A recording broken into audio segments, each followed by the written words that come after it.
अस्सलाम वालेकुम। कई बार आपने देखा होगा कि आप मार्केट से कोई भी सेकंड हैंड मोबाइल परचेज करके आते हैं और कुछ दिन यूज करने के बाद अचानक से आपका मोबाइल हैंग होना स्टार्ट हो जाता है, या फिर उसके अंदर आप कोई भी एप्लीकेशन ओपन करते हैं तो प्रॉपर तरीके से वो वर्क नहीं करती, या फिर आप उसमें कोई ब्राउजिंग वगैरह या कोई गेमिंग वगैरह आप करना चाहते हैं लेकिन आपका मोबाइल जो है प्रॉपर तरीके से काम करने के बजाय एक ही जगह स्टक रहता है और आप उसे टच करना भी चाहें तो किसी भी जगह पे टच नहीं होता, उसकी एलसीडी जो है स्टक रहती है।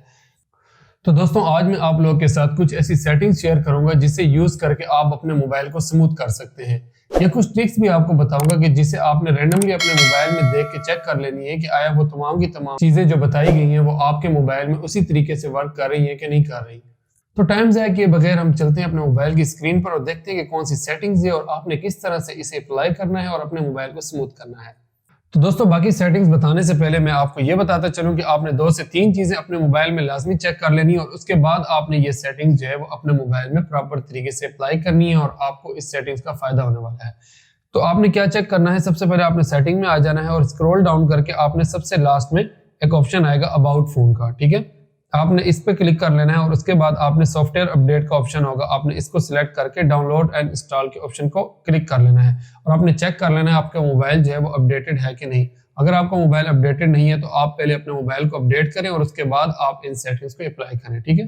तो इसके बाद आपने ये देखें मोबाइल अपडेट करने के लिए जो डाउनलोड एंड इंस्टॉल के ऑप्शन के बिल्कुल नीचे एक और ऑप्शन आपको शो हो रहा होगा, ऑटो डाउनलोड अवर वाईफाई, ठीक है। आपने इस ऑप्शन को ऑफ कर देना है। उसकी वजह ये है कि जब आप अगर इसे ऑन रखेंगे तो जब भी कभी अपडेट आएगी तो बैकएंड पे जो है ना वो ऑटो वर्क करेगा, ठीक है। वो अपडेट जो है वो ऑटो वर्क करती रहेंगी। एक तो वो स्लो होती है काफी ज्यादा, बाकी एप्लीकेशंस को भी वो डिस्टर्ब करती है उस दौरानिये में, ठीक है। आपने इसको यहाँ से ऑफ कर देना है। जब भी अपडेट कोई न्यू आती है तो आपने मैनुअली जाके जो है ना यहाँ से उसे अपडेट कर लेना है। इसके बाद आपने अपने मोबाइल की स्टोरेज लाजमी चेक कर लेनी है। आपने अपने मोबाइल की स्टोरेज को मिनिमम जो है 2 से 3 जीबी आपने उसकी फ्री रखनी है, ठीक है। उसका स्पेस जो है 2 से 3 जीबी आपने जो है मिनिमम उसका फ्री रखना है। उसके बाद आपने क्या करना है कि आपने एक आदत बना लेनी है कि अपनी कोई भी एप्लीकेशन या कोई भी सेटिंग या कोई भी चीज आप ओपन करते हैं, लाइक हमने प्ले स्टोर ओपन किया, उसके बाद हमने सेटिंग ओपन किया, ठीक है। उसके बाद हमने यूट्यूब ओपन किया। अब ये हमने ये क्या करना है कि यहाँ से हमने क्लोज ऑल पे लाजमन क्लिक करना है, ठीक है। हर 5 से 10-15 मिनट बाद आपने ये आदत अपना लेनी है, ठीक है। इस तरह क्या होगा कि जो रैम है वो उस पर बर्डन नहीं आता। आपने ये सारी चीजें यहाँ से मिनिमाइज कर ली। अब हम आते हैं मेन सेटिंग की तरफ। कौन कौन सी सेटिंग्स है जो आपने कर लेनी है, ठीक है। तो दोस्तों आपने सबसे पहले क्या करना है, आपने आ जाना है जी सेटिंग में। सेटिंग में आने के बाद आपने यहाँ पे लोकेशन का ऑप्शन जो है फाइंड करना है। जैसे यहाँ पे मेरे यहाँ शो हो रहा है लोकेशन, ठीक है। इसको आपने क्लिक कर लेना है और इसके बाद यहाँ पे लोकेशन सर्विसेज के ऑप्शन को आपने क्लिक करना है। इसके बाद अब देखें लास्ट में आपके पास शो हो रहा है wifi scanning and Bluetooth scanning, ठीक है। ये दोनों ऑप्शन आपके पास ऑन होंगे, आपने इन दोनों ऑप्शन को ऑफ कर देना है। अब ये देखिए ये दोनों ऑप्शंस ऑन है मेरे पास। अब मैं यहाँ पे बैक पे जाके आपको दिखाऊं तो मेरा ब्लूटूथ और वाईफाई दोनों जो है ना वैसे ही ऑफ हुए हैं, लेकिन ये बैकएंड पे फिर भी काम कर रहे हैं। तो हमने क्या करना है, इन दोनों को यहाँ से ऑफ कर लेना है। तो दोस्तों अब बात करते हैं दूसरे नंबर वाली सेटिंग की कि वो किस तरह से करनी है। आपने अपने प्ले स्टोर को ओपन कर लेना है। उसके बाद आपने अपनी प्रोफाइल पिक्चर पर क्लिक कर लेना है। उस पर क्लिक करने के बाद आपने आ जाना है सेटिंग में, ठीक है।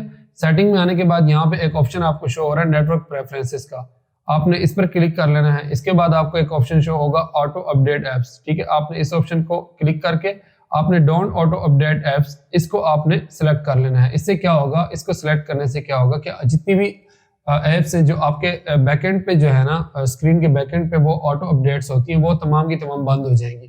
तो आपने मैनुअली जाके किसी भी एप्लीकेशन को अगर आपने अपडेट करना है तो आप मैनुअली वो जाके कर सकते हैं, ठीक है। अगर आप इस तरह इसको अलाउ करेंगे तो ये किसी वक्त भी कोई भी एप्लीकेशन की कोई भी न्यू अपडेट आती है तो वो ऑटोमेटिक जो है ना बैकएंड पे वो प्रोसेस होना स्टार्ट हो जाता है उसका। तो आपने यहाँ से जो है ना इसको ऑफ कर लेना है, ठीक है। तो दोस्तों तीसरे नंबर पर आपने क्या सेट करना है, आपने जनाब सेटिंग में आ जाना है। सेटिंग में आने के बाद आपने स्क्रॉल डाउन करते जाना है और सबसे लास्ट में आपने आ जाना है अबाउट फोन के ऑप्शन पे, ठीक है। इस पर क्लिक करने के बाद आपने यहाँ पर सॉफ्टवेयर इंफॉर्मेशन को क्लिक कर लेना है, ठीक है।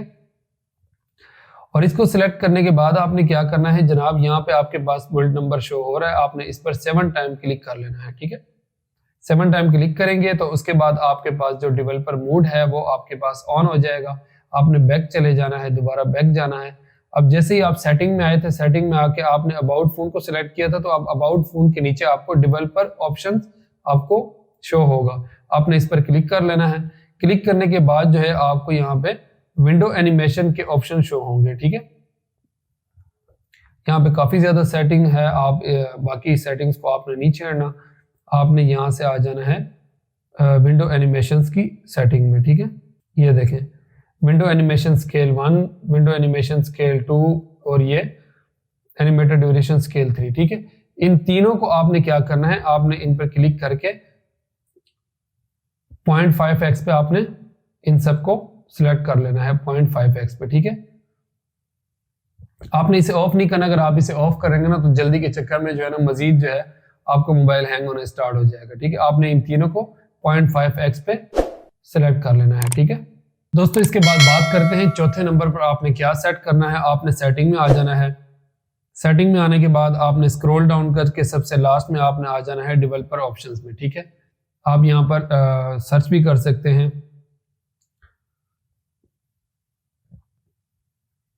Background process limits. ठीक है, ये देख सकते हैं आप, ये ऑप्शन आ गया बैकग्राउंड प्रोसेस लिमिट्स। आपने इसको क्लिक कर लेना है। क्लिक करने के बाद जो है ये देखें मेरे पास ये डेवलपर ऑप्शंस में डायरेक्ट भी आप ऐसे भी सर्च कर सकते हैं और आप सर्च बार में जाके राइट करके भी सर्च कर सकते हैं। मेरे पास ये शो हो गया, हम इस पर क्लिक करते हैं और आपने यहाँ पे इसे एड मोस्ट 1 प्रोसेस इस पे आपने कर देना है, या एड मोस्ट 2 प्रोसेस पे आपने कर देना है, स्टैंडर्ड लिमिट में नहीं करना। ठीक है, ये स्टैंडर्ड लिमिट जो है, ये स्टैंडर्ड लिमिट जो है इसका मतलब ये है कि जितनी भी एप्स वगैरह हो वो बैकएंड पे जो है ना इकट्ठी जो है आपके मोबाइल में चल सकती है, आपने उसे अलाउ किया हुआ है। ठीक है, आप यहाँ पे क्या कर सकते हैं, आप इसे नो बैकग्राउंड आपने नहीं करना, बहरहाल आपने एट मोस्ट 1 प्रोसेस आपने यहाँ पे इसे सिलेक्ट कर लेना है। ठीक है, हम यहाँ पे इसे सिलेक्ट कर लेते हैं। तो दोस्तों सबसे लास्ट में आपने क्या करना है, ये सबसे बेहतरीन फीचर है, आपने इसको लाजमन जो है इस ऑप्शन को आपने ऑन करना है। इंशाल्लाह ताला मुझे उम्मीद है कि अगर सेटिंग की वजह से आपके मोबाइल में कोई मसला आ रहा है तो आपका ये जो है ऑप्शन ऑन करने के बाद हल हो जाएगा। ठीक है, आपने क्या करना है, सेटिंग में आ जाना है और उसके बाद आपने सर्च बार में सर्च कर लेना है रिमूव एनिमेशन। ठीक है,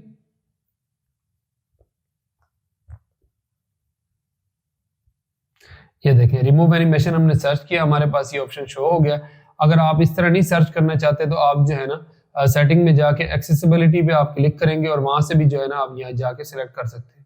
हम यहाँ से इसे जो है ना ये ऑन कर लेते हैं। ठीक है, ये जितने भी एनिमेशन वगैरह हैं ये यहाँ से रिमूव हो जाएंगे। अब देखिए हम बैक चलते हैं, जितने भी एनिमेशन है वो सारे के सारे रिमूव हो गए। अब हमारा मोबाइल जो है स्मूथली वर्क करेगा।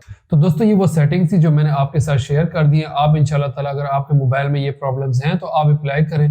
अप्लाई करने के बाद मुझे उम्मीद है कि आपका मोबाइल जो है वो स्मूथली वर्क करेगा। अगर ये तमाम की तमाम चीजें अप्लाई करने के बाद भी आपका मोबाइल प्रॉपर तरीके से वर्क नहीं करता तो इसका मतलब ये है कि आपके मोबाइल के अंदर सॉफ्टवेयर का प्रॉब्लम है या फिर हार्डवेयर का प्रॉब्लम है। आप सेकेंडली क्या कर सकते हैं कि आप अपने मोबाइल का सॉफ्टवेयर करवा सकते हैं, उसे फ्लैश करवा सकते हैं। अगर उस सूरत में भी आपका मोबाइल प्रॉपर तरीके से काम नहीं कर रहा, फिर भी आपका मोबाइल हैंग हो रहा है, तो इसका मतलब आपका जो है ना मोबाइल हार्डवेयर का ही इशू है। तो दोस्तों मैं उम्मीद करता हूँ आपको ये वीडियो अच्छी लगी होगी और आपके लिए काफी ज्यादा हेल्पफुल रही होगी। अगर आपके लिए ये वीडियो हेल्पफुल रही है तो टेक्निकल गोगी भाई यूट्यूब चैनल को लाजमी सब्सक्राइब करें और बेल आइकॉन को लाजमन प्रेस करें ताकि आपको मजीद इस तरह की इंफॉर्मेटिव वीडियोस के नोटिफिकेशन टाइम से मिलते रहे। मिलते हैं नेक्स्ट इंफॉर्मेटिव वीडियो के अंदर, जब तक के लिए अल्लाह हाफिज।